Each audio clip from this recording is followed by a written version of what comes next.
Well, I want to read two verses, one from Malachi, chapter 3, verse 6, famous, well-known verse. For I am the Lord, I change not. And the second from Psalm 50, verse 21. You thought that I, God, was altogether like you.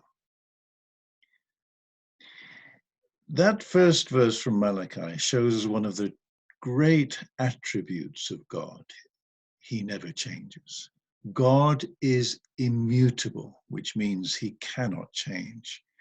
For alteration would mean that he could improve, or that there was some imperfection that could be ironed out through time or some outward influence upon him.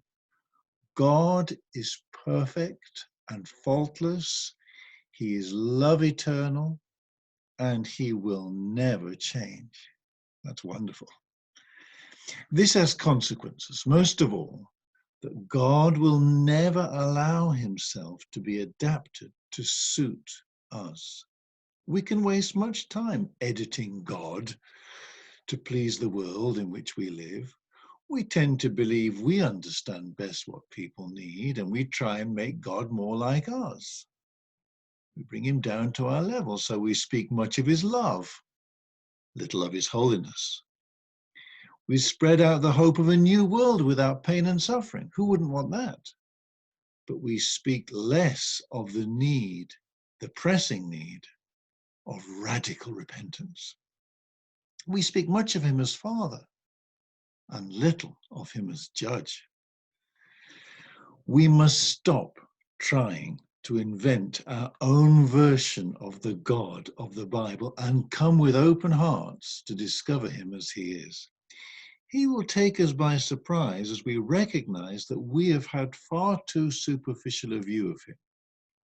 We assumed we were more personable than he, but we discover that we are the mechanical ones.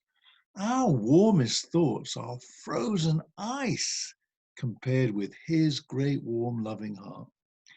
He is more holy than we can imagine, with depths of blazing purity. We are often slow to realize how much we assume God is like us. It's a doorway of discovery when we grasp how different he is. One commentator speaks of this using the phrase, the otherness of God.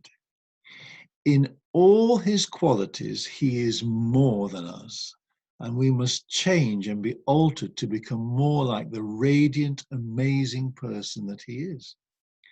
That otherness is his incorruptible, radiant, and holy love, which can never make peace with sin other than by destroying it.